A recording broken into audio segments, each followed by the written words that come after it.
Malgré tous les avis négatifs que j'ai pu lire sur ce film, j'ai adoré le film Miraculous. Et je vais vous expliquer pourquoi.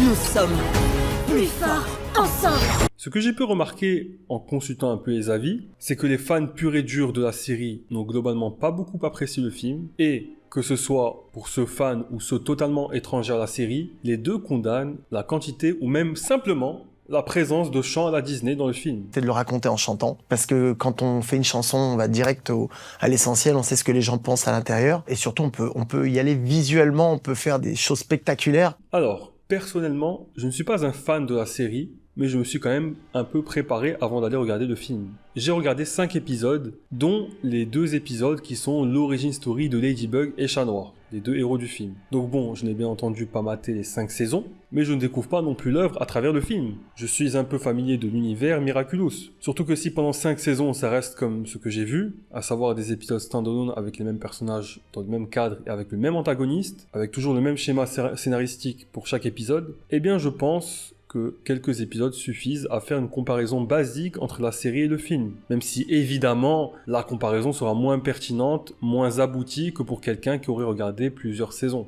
J'ose espérer que les personnages sont un minimum développés. Personnellement, j'ai adoré à la fois l'animation, l'ambiance du film, la réécriture même de l'origin story. En fait, le film faisait très film. Et par moments, je sais que vous allez trouver ça un peu bizarre peut-être, mais ça me faisait penser carrément à un James Bond, dans le sens où il y a des courses-poursuites, beaucoup de changements de décor, des mouvements de caméra rapides, une démesure avec des destructions massives de la ville. Là, je fais allusion à tout l'affrontement avec le premier homme qui s'est fait akumatiser en une sorte de monstre dragon. C'était très plaisant à suivre, entre le passage à la cathédrale, la scène, le métro. J'avais vraiment la sensation de voir un film et pas juste un épisode avec le même schéma narratif. Une situation initiale style slice of life du quotidien, de Marinette, une personne akumatisée, un peu d'action, des faits de l'akumatisée, situation finale de l'intrigue slice of life. C'est comme ça plus ou moins que sont les 3 épisodes qui ne sont pas origin story de Miraculous que j'ai vu. Après, sûrement que dans la suite de l'intrigue, ça évolue. Il y a sûrement des arcs avec un climax, etc. Je ne sais pas. J'espère. Mais voilà la différence par rapport au peu que j'ai vu. Et en tout cas, j'ai bien la sensation de voir un film et pas simplement un épisode long. Contrairement par exemple à El Camino qui faisait suite au dernier épisode de Breaking Bad. J'ai beaucoup aimé l'évolution de la relation entre Ladybug et Chat Noir, renforcée par l'arrogance dont faisait preuve Chat Noir, juste après l'obtention de ses pouvoirs et notamment comment il traitait Marinette, la désignant comme son assistante. Jusqu'ici, j'ai peut-être un petit peu spoilé, donc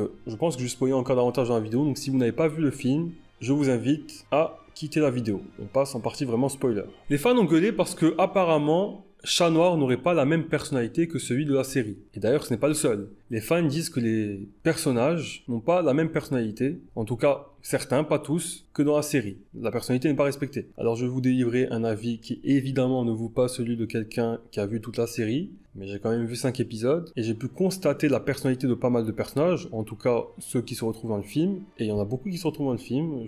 J'ose espérer quand même qu'il y aura de nouveaux personnages en 5 saisons. Je sais pas à quel point ils ont intégré les personnages qu'on voit plus tard dans la série. Et effectivement, la personnalité de Chat Noir est hors propos au début, il n'est pas comme ça dans la série, il n'est pas aussi arrogant à traiter Marinette d'assistant et tout, mais c'est évidemment pour renforcer l'acceptation de Ladybug plus tard dans le film, son acceptation en tant que partenaire. C'est pour rendre la relation plus intéressante. Les gens semblent oublier que c'est un film qui réinterprète la série, un film pour lequel nous ne sommes pas censés avoir vu la série pour l'apprécier et le comprendre. Et effectivement, en 1h30, j'ai eu l'impression d'avoir un excellent aperçu de ce qu'est Miraculous. Au début de la série, on a ce concept de personnes akumatisées, on a la romance Adrien Marinette et Ladybug Chat Noir. Le grand méchant, moi je ne savais pas que c'était le père d'Adrien, mais on a eu le père d'Adrien qui est dur envers son fils, comme dans la série. Et dans ce film, tout ça se retrouve, on a même la résolution de la relation Adrien et son père, ainsi que la romance Marinette-Adrien se fait enfin. Enfin, moi je trouve ça très très bien fait.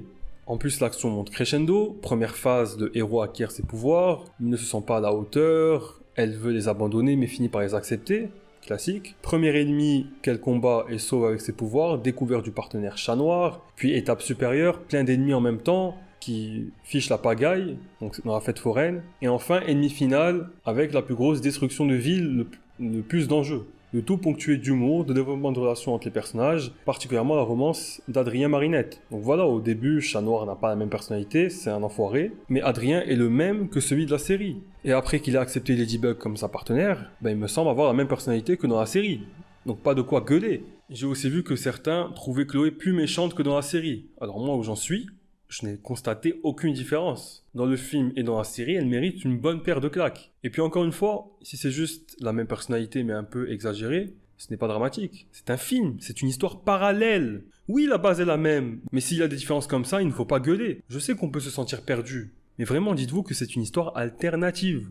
Quand j'en vois qui se plaignent qu'Adrien trouve son pouvoir dans une poubelle, alors que dans la série, le vieux perd les deux Miraculous, et Marinette et Adrien l'aident, et c'est pour ça qu'il choisit les deux, je suis perplexe, quoi. Je suis étonné. Dans la série, Marinette aide juste le vieux à traverser la rue, alors que dans le film, elle le sauve vraiment. Est-ce que vous avez critiqué ce changement aussi? C'était plus spectaculaire dans le film, et la scène où le vieux lui dit que c'était l'élu, juste après qu'elle l'ait sauvé, était super drôle. Le décalage était génial. Et elle s'inscrivait dans le cadre d'une scène de fuite, où Chloé poursuivait justement Marinette.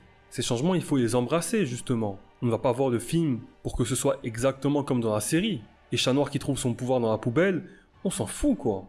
Et alors, en 1h30, on ne va quand même pas prendre la peine de refaire ce qui est arrivé à Marinette, à Adrien. C'était un super moyen de gagner du temps, moi je dis bien joué. Et il y en a qui se sont plaints que le pouvoir de Ladybug, quand elle restaure tout à la fin du film, n'était pas exactement exécuté de la même manière et visuellement identique que dans la série. Dans le film, elle a fait plein de mouvements pour reconstruire les bâtiments, alors que dans la série, c'est des espèces de coccinelles qui passent là où ça a été détruit et ça reconstruit d'un coup. Franchement, on s'en fout, c'est un film encore une fois et honnêtement, je préfère la version du film. Certains fans disent que le père d'Adrien est plus gentil que dans la série. Alors je ne sais pas, mais il reste un peu strict avec lui et moi ça ne me dérange pas ce genre de différence. Surtout si on suppose qu'au fil de la série il s'adoucit, on ne va pas montrer cet adoucissement dans un film de 1h30. Ça prendrait trop de temps. Dans le film, Adrien est directement au collège, alors que dans l'origin story de la série, le père refusait que son fils aille au collège avant de finalement céder. Franchement, on s'en fiche. Encore une fois, c'est un film, pas le temps de montrer ça. Les chants, moi je les ai beaucoup aimés.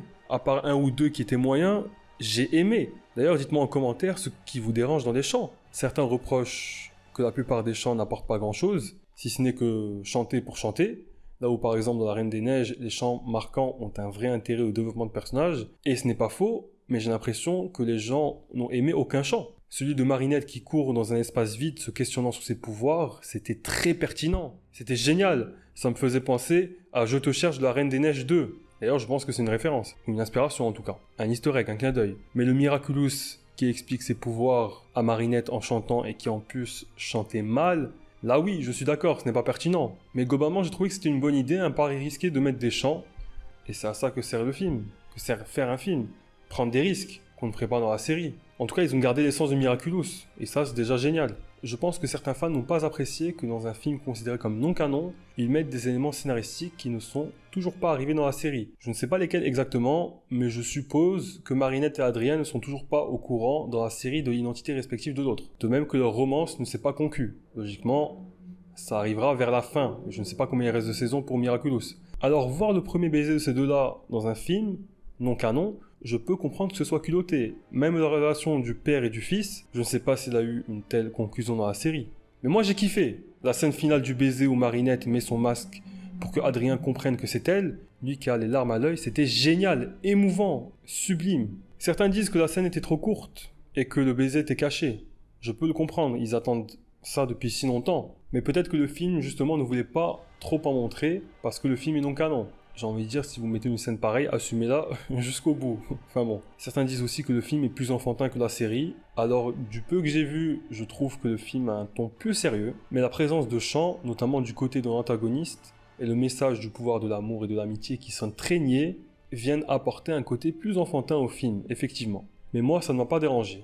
Un message très manga-anime et exécuté trop peu subtilement, de manière trop enfantine, à la Fairy Tail. J'ai aussi vu quelqu'un se plaindre qu'un des personnages apparaissait rapidement et n'avait quasiment pas de ligne de dialogue, alors que dans la série il est important.